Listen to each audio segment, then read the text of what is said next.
Hi dears, welcome back. പുതിയ ഒരു ക്ലാസ്സിലേക്ക് എല്ലാവർക്കും സ്വാഗതം. Law of diminishing marginal utility എന്ന് പറയുന്ന ഒരു ടോപ്പിക്കാണ് ഇന്നത്തെ ക്ലാസ്സിലൂടെ നമ്മൾ ഡിസ്കസ് ചെയ്യാൻ പോകുന്നത്. Law of diminishing marginal utility, അതിനെ മലയാളത്തിൽ അപജയ സീമാന്ത ഉപയുക്തതാ നിയമം എന്ന് പറയാം. അപ്പോൾ എന്താണ് അപജയ സീമാന്ത ഉപയുക്തതാ നിയമം എന്ന് നമുക്ക് നോക്കാം. It states that more and more unit of the commodity consumed, the marginal utility of the consumption of additional unit of that commodity declines while keeping the consumption of other commodities constant. എന്താ പറയുന്നത്? അതായത് ഒരു ഉൽപ്പന്നത്തിൻ്റെ അവസാന unit, ഒരു ഉൽപ്പന്നം last unit അയാളിങ്ങനെ ഉപയോഗിക്കുമ്പോൾ ആ last യൂണിറ്റിൽ നിന്ന് ആ ഉപഭോക്താവിന് ലഭിക്കുന്ന സംതൃപ്തിയെ നമുക്ക് എന്ത് പറയാം?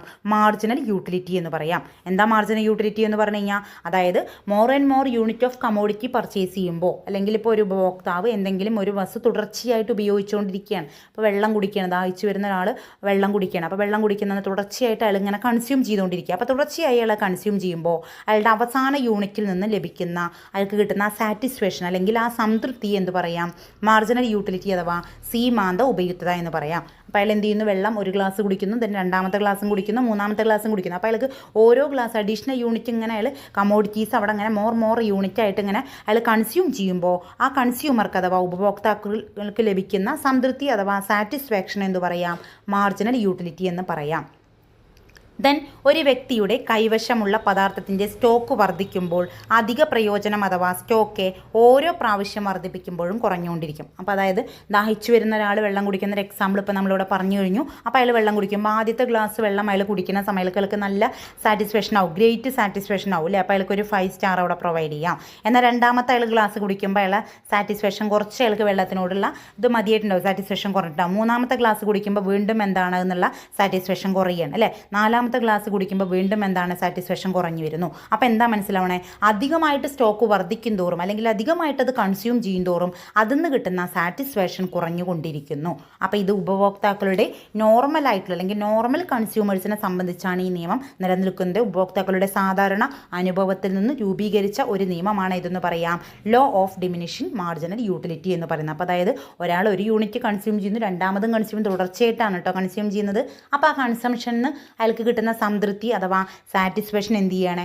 കുറഞ്ഞു വരുന്നു. ഇതിനെയാണ് എന്ത് പറയുക? Law of diminishing marginal utility എന്ന് പറയുന്നത്. അപ്പോൾ അതാണ് ഇവിടെ ഒരു പിക്ചറായിട്ടും അതുപോലെ ഒരു ടേബിളിലും കൊടുത്തിട്ടുണ്ട്. ഓരോ യൂണിറ്റും ഉപയോഗിക്കുന്നു. അപ്പോൾ ഒരു യൂണിറ്റ് അയാൾ ഉപയോഗിക്കുമ്പോൾ അയാൾക്ക് ടോട്ടലായിട്ട് കിട്ടുന്ന സംതൃപ്തി എന്ന് പറഞ്ഞാൽ 12 യൂണിറ്റ് ആണ്. അതിന് കിട്ടുന്ന മാർജിനൽ യൂട്ടിലിറ്റി ഫസ്റ്റ് യൂണിറ്റിന് എന്താ? 12 തന്നെയാണ്. ദെൻ സെക്കൻഡ് കൺസ്യൂം ചെയ്യുമ്പോൾ ടോട്ടൽ യൂട്ടിലിറ്റി, അതായത് ഉപയോഗിക്കുന്നതിൻ്റെ അളവ് എത്രയായി? 18 പക്ഷെ അതിൽ നിന്ന് കിട്ടുന്ന അയാളുടെ സംതൃപ്തി 6 അതായത് 12 എന്നുള്ളത് 6 അവിടെ കുറഞ്ഞു. ദെൻ മൂന്നാമത്തെ യൂണിറ്റ് വീണ്ടും കൺസ്യൂം ചെയ്യുമ്പോൾ മൊത്തം ഉപയോഗിക്കുന്നതിൻ്റെ അളവ് അവിടെ കൂടുന്നുണ്ടെങ്കിലും അയാൾക്ക് കിട്ടുന്ന സാറ്റിസ്ഫാക്ഷൻ എന്ത് ചെയ്യാണ്? കുറയുകയാണ്. കണ്ടോ? വീണ്ടും 4 റെഡ്യൂസ് ചെയ്തു. അങ്ങനെ ദെൻ നാലാമത്തെ യൂണിറ്റ് യൂസ് ചെയ്തപ്പോൾ അയാളുടെ ടോട്ടൽ യൂട്ടിലിറ്റി എന്തായി? മാക്സിമം ആയി. മൊത്തം കിട്ടുന്ന ആ ഉപയുക്തത അഥവാ സാറ്റിസ്ഫാക്ഷൻ അവിടെ എന്തായി? ടോട്ടൽ മാക്സിമത്തിലെത്തി, 24 എത്തി അല്ലേ? അതേസമയം മാർജിനൽ യൂട്ടിലിറ്റി 2 ആയി. ദെൻ വീണ്ടും എന്താ? ടോട്ടൽ യൂട്ടിലിറ്റി അവിടെ കൂടുന്നുണ്ടോ? ഇല്ല, അതവിടെ സെയിം ആയി നിൽക്കുന്നു. അപ്പോൾ മാർജിനൽ യൂട്ടിലിറ്റി 0 ആയി. ദെൻ ആറാമത്തെ ഒരു യൂണിറ്റും കൂടി ഉപയോഗിക്കുമ്പോൾ ടോട്ടൽ യൂട്ടിലിറ്റി കുറയുന്നു, മാർജിനൽ യൂട്ടിലിറ്റി എന്തായി? നെഗറ്റീവായി. ഇതാണ് ഈ കർവിലൂടെ ഇവിടെ ഡിനോട്ട് ചെയ്തിരിക്കുന്നത്. ഇതാണ് നമ്മുടെ ടോട്ടൽ യൂട്ടിലിറ്റിയുടെ കർവ് എന്ന് പറയുന്നത്. അപ്പോൾ ടോട്ടൽ യൂട്ടിലിറ്റി കണ്ടോ? മാക്സിമം എത്തുന്ന എപ്പോഴാണ്? 24 അല്ലേ? 24 മാക്സിമം എത്തുന്നു. ആ 24 അത് മാക്സിമം എത്തുന്ന സമയത്ത് നമ്മുടെ മാർജിനൽ യൂട്ടിലിറ്റി കർവാണ് ഈ താഴോട്ട് പോകുന്ന കർവ്. ഏതാണ്? താഴോട്ട് പോകുന്ന ഈ കർവാണ് മാർജിനൽ യൂട്ടിലിറ്റി. ഈ മാർജിനൽ യൂട്ടിലിറ്റി എന്താവുന്നു? 0 ആവുന്നു. എപ്പോഴാണ് 0 ആവുന്നത്? ടോട്ടൽ യൂട്ടിലിറ്റി മാക്സിമം ആവുമ്പോൾ മാർജിനൽ യൂട്ടിലിറ്റി 0, അതായത് ടോട്ടൽ യൂട്ടിലിറ്റി മാക്സിമത്തിൽ എത്തുമ്പോൾ മാർജിനൽ യൂട്ടിലിറ്റി എന്താവുന്നു? 0 ആവുന്നു. ദെൻ ടോട്ടൽ യൂട്ടിലിറ്റി റെഡ്യൂസ് ചെയ്യാൻ തുടങ്ങി, കുറയാനായിട്ട് തുടങ്ങിയത് ടോട്ടൽ യൂട്ടിലിറ്റി. അപ്പോൾ ടോട്ടൽ യൂട്ടിലിറ്റി കുറയാൻ തുടങ്ങിയ സമയത്ത് മാർജിനൽ യൂട്ടിലിറ്റി കർവ് എന്തായി? താഴോട്ട് വന്നു. താഴോട്ട് പറഞ്ഞാൽ നെഗറ്റീവായി. അപ്പോൾ എന്താ ഉണ്ടായത്? ടോട്ടൽ യൂട്ടിലിറ്റി അഥവാ അല്ലേ ടോട്ടൽ യൂട്ടിലിറ്റി എന്ത് ചെയ്തു? കുറഞ്ഞു, അതായത് ഡിക്രീസ് ആയപ്പോൾ മാർജിനൽ യൂട്ടിലിറ്റി എന്തായി? നെഗറ്റീവായി. അപ്പോൾ ഇതാണ് ഈ ഗ്രാഫിലൂടെ ഷോ ചെയ്തിരിക്കുന്നത്. ഇതാണ് ടോട്ടൽ ഡിമിനിഷിംഗ് മാർജിനൽ യൂട്ടിലിറ്റി അഥവാ law of diminishing marginal utility എന്ന് പറയുന്നത്. Okay, thank you. എല്ലാവർക്കും ക്ലാസ് മനസ്സിലായി എന്ന് വിചാരിക്കുന്നു.